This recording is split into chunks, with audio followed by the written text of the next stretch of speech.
नमस्कार मित्रांनो, अनिल तिवारीचा सप्रेम जय महाराज. 17व्या शतकात छत्रपती शिवाजी महाराजांनी स्थापन केलेलं स्वराज्य महत्वाचं ठरतं. स्वराज्य निर्मितीचे आकलन होण्यासाठी शिवाजी महाराजांच्या उदयापूर्वी भारतातील आणि महाराष्ट्रातील परिस्थिती व इतिहास जाणून घेऊया. 8व्या शतकातील पाल हे बंगालमधील एक प्रसिद्ध राजघराणे होय. मध्य भारतात गुर्जर प्रतिहार सत्तेने आंध्र, कलिंग, विदर्भ, पश्चिम काटेवाड, कन्नौज, गुजरात पर्यंत सत्तेचा विस्तार केला. उत्तर भारतातील राजपूत घराण्यामध्ये गहडवाल घराणे, परमार घराणे ही घराणी महत्वाची होत. राजपुतांपैकी चौहान घराण्यातील पृथ्वीराज चौहान हा पराक्रमी राजा होता. तराई येथील पहिल्या युद्धात पृथ्वीराज चौहान याने मुहम्मद घोरीचा पराभव केला. मात्र तराईच्या दुसऱ्या युद्धात मुहम्मद घोरीने पृथ्वीराज चौहान यांचा पराभव केला. तामिळनाडूतील चोळ घराण्यातील राजराज पहिला आणि राजेंद्र पहिला हे राजे महत्वाचे होत. चोळांनी आरमाराच्या जोरावर मालदीव बेटे, श्रीलंका जिंकून घेतले. कर्नाटकातील होयसळ घराण्यातील विष्णुवर्धन या राजाने संपूर्ण कर्नाटक जिंकला. महाराष्ट्रातील राष्ट्रकूट घराण्यातील गोविंद तिसरा याच्या कारकिर्दीत राष्ट्रकूट सत्ता कन्नौज पासून रामेश्वरम पर्यंत पसरली. पुढे कृष्ण तिसरा याने अलाहाबाद पर्यंतचा प्रदेश जिंकून घेतला. शिलाहारांची 3 घराणी पश्चिम महाराष्ट्रात उदयास आली. पहिले घराणे उत्तर कोकणात ठाणे व रायगड, दुसरे घराणे दक्षिण कोकणात, तर तिसरे घराणे कोल्हापूर, सातारा, सांगली व बेळगाव जिल्ह्यांच्या काही भागावर राज्य करत होते. शिवपूर्व काळातील शेवटची वैभवशाली राजवट म्हणजे महाराष्ट्रातील यादवांची राजवट. यादव घराण्यातील भिल्लम पाचवा याची राजधानी औरंगाबाद म्हणजे आत्ताचे छत्रपती संभाजीनगरची देवगिरी ही होती. त्याने कृष्णा नदीच्या पलीकडे सत्ता विस्तार केला. यादवांचा काळ हा मराठी भाषा आणि साहित्य यांचा सुवर्ण काळच मानला जातो. याच काळात महाराष्ट्रात महानुभाव आणि वारकरी या संप्रदायाचा उदय झाला. वायव्येकडील आक्रमणे. मित्रांनो, आपण अभ्यास करणार आहोत वायव्येकडील आक्रमणे. महाराष्ट्रात राष्ट्रकूट, यादव अशा स्थानिक घराण्यांची सत्ता असली तरी उत्तरेत मात्र वायव्येकडून आलेल्या आक्रमकांनी तेथील स्थानिक सत्तांना जिंकून आपला अंमल बसवला. दरम्यानच्या काळात मध्य पूर्वेत अरब सत्तेचा उदय झाला होता. साम्राज्याचा विस्तार करण्यासाठी अरब सत्ताधीश भारताकडे वळले. 8व्या शतकामध्ये मुहम्मद कासिम या अरबी सेनानीने सिंध प्रांतावर स्वारी केली. तेथील दाहिर राजाचा प्रतिकार मोडून काढून त्याने सिंध प्रांत जिंकला. या स्वारीमुळे अरबांचा भारताशी राजकीय संबंध प्रथमच आला. या पुढील काळात मध्य आशियातील तुर्क, अफगाण, मुघल हे लोक भारतात आले आणि त्यांनी भारतात आपली सत्ता स्थापन केली. इसवी सनाच्या 11व्या शतकात भारतावर तुर्कांची आक्रमणं होऊ लागली. ते आपल्या सत्तेचा विस्तार करत भारताच्या वायव्य सरहद्दीपर्यंत आले. गजनीचा सुलतान महमूद याने भारतावर अनेक स्वाऱ्या केल्या. या स्वाऱ्यात त्याने मथुरा, वृंदावन, कनौज, सोमनाथ येथील संपन्न मंदिरे लुटून तेथील प्रचंड संपत्ती आपल्याबरोबर नेली. बख्तियार खलजी याने जगप्रसिद्ध नालंदा विद्यापीठातील समृद्ध ग्रंथालय जाळून टाकले. मित्रांनो, आता बघणार आहोत आपण उत्तरेतील सुलतानशाही.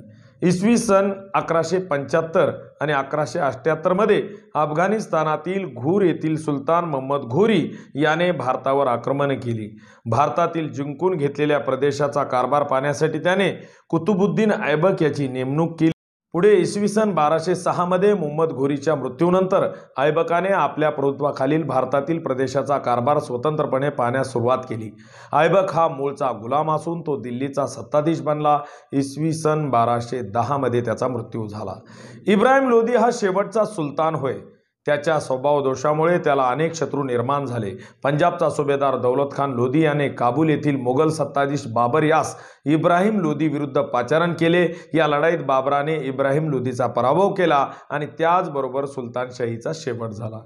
मित्रांनो, आता आपण बघणार आहोत विजयनगरचे राज्य.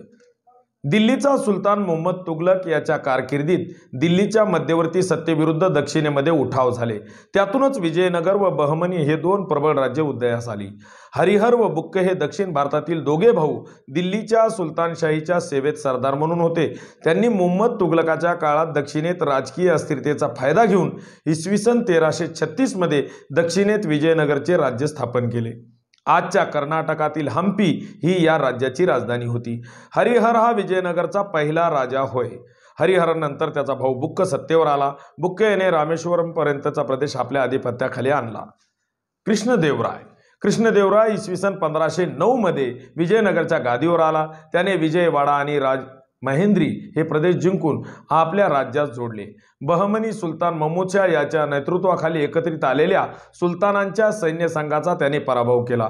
कृष्णदेवरायाच्या कारकिर्दीत विजयनगरचे राज्य पूर्वेस कटकपासून पश्चिमेस गोव्यापर्यंत व उत्तरेस रायचूर दोआबपासून दक्षिणेस हिंदी महासागरापर्यंत पसरलेलं होतं. इसवी सन 1530 मध्ये त्याचा मृत्यू झाला. कृष्णदेवराय हा विद्वान होता. त्याने तेलुगू भाषेमध्ये अमुक्त माल्यदा हा राजनीतीविषयक ग्रंथ लिहिला. त्याच्या कारकिर्दीत विजयनगरमध्ये 1000 राम मंदिर, विठ्ठल मंदिराचे बांधकाम झाले. कृष्णदेवरायानंतर विजयनगरच्या राज्यास उतरती कळा लागली. आजच्या कर्नाटक राज्यातील तालिकोट येथे एकेकाळी आदिलशाही, निजामशाही, कुतुबशाही, बरीदशाही आणि दुसऱ्या बाजूला विजयनगरचा राजा रामराय यांच्यात इसवी सन 1565 मध्ये लढाई झाली आणि या लढाईत त्याचा पराभव झाला. यानंतर विजयनगरचे राज्य संपुष्टात आले. आता बघूया मित्रांनो बहामनी राज्य. मोहम्मद तुगलकाचे वर्चस्व झुगारून देण्यासाठी दक्षिणेमध्ये सरदारांनी बंड केलं. या सरदारांच्या प्रमुख हसन गंगू याने दिल्लीच्या सुलतानांच्या सैन्यांचा पराभव केला. इसवी सन 1347 मध्ये नवीन राज्य अस्तित्वात आले. यास बहमनी राज्य असे म्हणतात. हसन गंगू हा बहमनी राज्याचा पहिला सुलतान झाला. त्याने कर्नाटक राज्यातील गुलबर्गा येथे आपली राजधानी स्थापन केली. महमद गावान हा बहमनी राज्याचा मुख्य वजीर व उत्तम प्रशासक होता.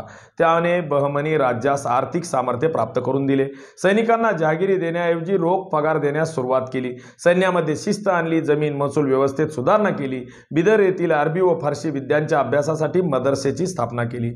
महमूद गवाननंतर बहमनी सरदारामध्ये गडबाजी वाढीस लागली. विजयनगर व बहमनी राज्यातील संघर्षाचा बहमनी राज्यावर प्रतिकूल परिणाम झाला व विविध प्रांतातील अधिकारी अधिक स्वतंत्र वृत्तीने वागू लागले.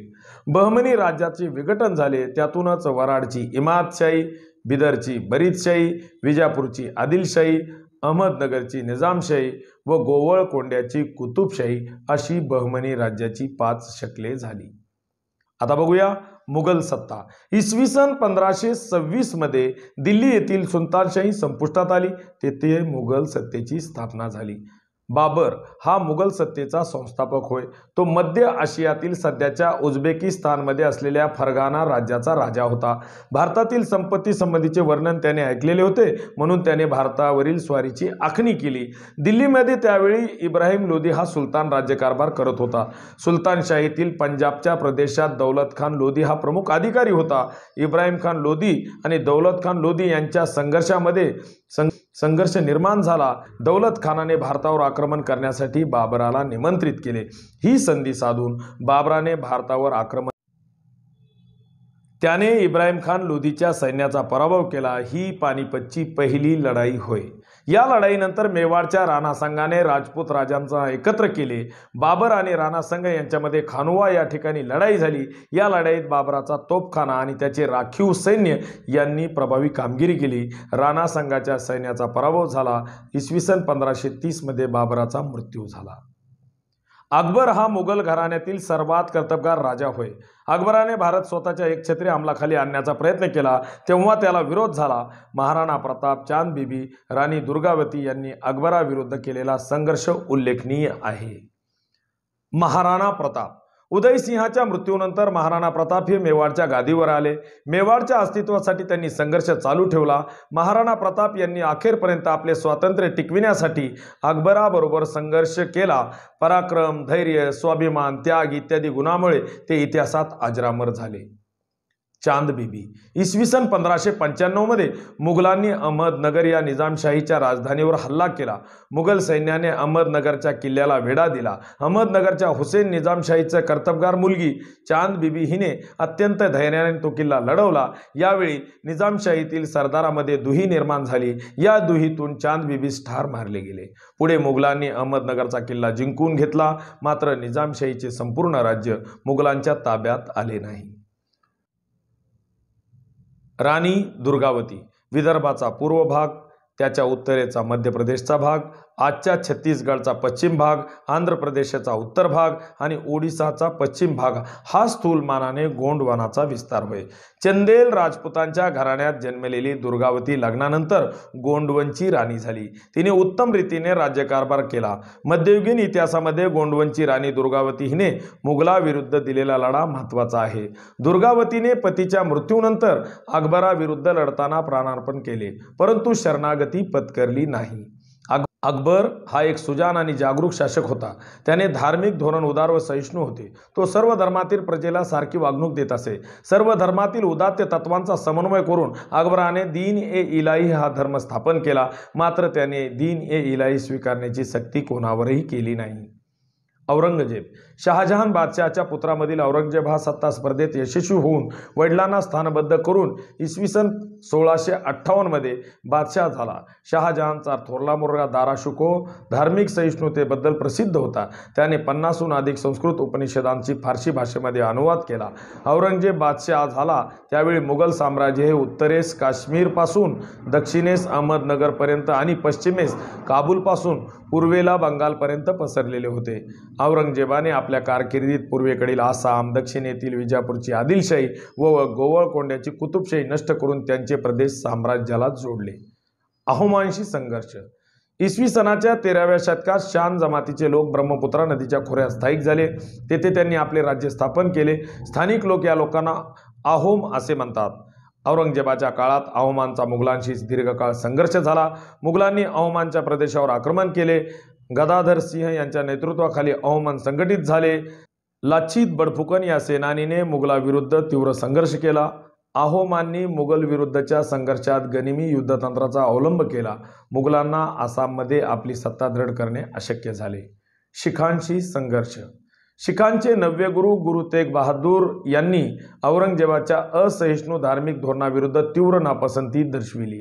औरंगजेबाने त्यांना कैद करून 1675 मध्ये त्यांचा शिरच्छेद केला. त्यांच्यानंतर गुरु गोविंद सिंग हे शिखाचे गुरु झाले.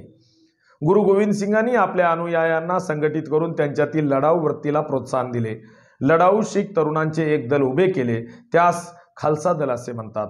आनंदपूर हे त्यांचे प्रमुख केंद्र होते. औरंगजेबाने शिखाविरुद्ध सैन्य पाठवले. त्यांच्या फौजांनी आनंदपूरवर हल्ला चढवला. त्यावेळी शिखांनी प्रखर झुंज दिली, परंतु त्यांना यश आले नाही. यानंतर गुरु गोविंद सिंग दक्षिणेत आले. इसवी सन 1708 मध्ये नांदेड मुक्कामी त्यांच्यावर हल्ला झाला. पुढे त्यातच त्यांचं निधन झालं. राजपुतांशी संघर्ष अकबराने आपल्या सलोख्याच्या धोरणाने राजपुतांचे सहकार्य मिळवले होते. मात्र औरंगजेबाला राजपुतांचे सहकार्य मिळवता आले नाही. मारवाडचा राणा जसवंत सिंह याच्या मृत्यूनंतर त्याचे राज्य औरंगजेबाने मुघल साम्राज्यात जोडून घेतले. दुर्गादास राठोड याने जसवंत सिंगाचा अल्पवयीन मुलगा अजित सिंग याला मारवाडच्या गादीवर बसवले. दुर्गादास राठोडने मुघलाविरुद्ध मोठा संघर्ष केला. दुर्गादासाचा हा प्रतिकार मोडून काढण्यासाठी औरंगजेबाने राजपुत्र अकबर हा स्वतः राजपुतांना जाऊन मिळाला आणि त्याने औरंगजेबाविरुद्ध बंड पुकारले. या बंडात महाराष्ट्रातील मराठ्यांचीही मदत घेण्याचा प्रयत्न झाला. दुर्गादास राठोड याने मारवाडच्या अस्तित्वासाठी मुघलाविरुद्ध हा संघर्ष चालू ठेवला. आता बघूया मराठ्यांशी संघर्ष. महाराष्ट्रात छत्रपती शिवाजी महाराजांच्या नेतृत्वाखाली स्वराज्याची स्थापना झाली. त्यांना स्वराज्य स्थापन करण्याच्या या प्रयत्नामध्ये इतर शत्रूबरोबरच मुघलांशीही संघर्ष करावा लागला. त्यांच्या मृत्यूनंतर संपूर्ण दक्षिण भारत जिंकून घेण्याच्या हेतूने औरंगजेब दख्खनमध्ये आला, परंतु मराठ्यांनी औरंगजेबाशी तीव्र संघर्ष केला, आपल्या स्वातंत्र्याचे रक्षण केले. या सर्व संघर्षाची माहिती आपण पुढे पाहणार आहोत.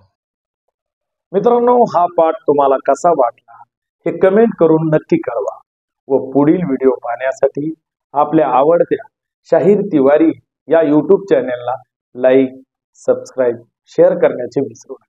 काळजी घ्या, आनंदी रहा, सुखी रहा. पुनश्च एकदा सप्रेम जय.